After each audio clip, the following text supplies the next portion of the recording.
কথায় আছে না, উপরওয়ালা যা করেন সবকিছু মঙ্গলের জন্যই করেন। হ্যাঁ। বাসায় কি একা থাকিস? বাবা মা মারা গেছেন অনেক বছর হলো, তারপর থেকে একাই বলতে পারিস। বিয়ে করিসনি? না রে, বিয়ে শাদী মনে হয় আমার কপালে নেই।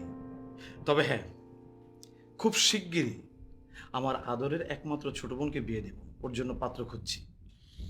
তোর বোন? হ্যাঁ, আমার আদরের একটাই বোন।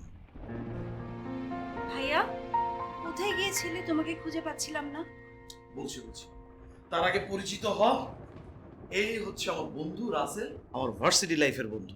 আর রাসেল, এই হচ্ছে আমার একমাত্র আদরের ছোট বোন ঋতু। হাই। বস না।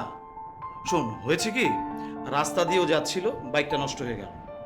লাকিলি আমার সঙ্গে রাস্তায় দেখা, ঝড়ের রাত, কি করব, বন্ধুকে তো আর রাস্তায় ফেলে আসতে পারি না, সাথে করে নিয়ে এলাম। আমি অবশ্য এখনই চলে যাব। পাগল নাকি? এই ঝড়ের রাতে তোকে যেতে দিলে তো? আরে না না, শোন, বাইকটা ঠিক হলে আমি চলে যেতে পারবো, কোনো অসুবিধা হবে না। সেই যখন করেছেন, আজ রাতটা না হয় থেকে যান। ঝড় বৃষ্টির রাতে বাইরে না বের হওয়াটাই ভালো। অ্যাকচুয়ালি আমার আমার একটা জরুরি কাজ আছে। বৃষ্টি নামার আগে যদি কাজটা শেষ করে যেতে পারি তাহলে খুব ভালো হয়। ভাইয়া, তোমরা বসো, আমি চা করে নিয়ে আসছি। হ্যাঁ, চা দে, চা খেয়ে জমিয়ে আড্ডা দেব।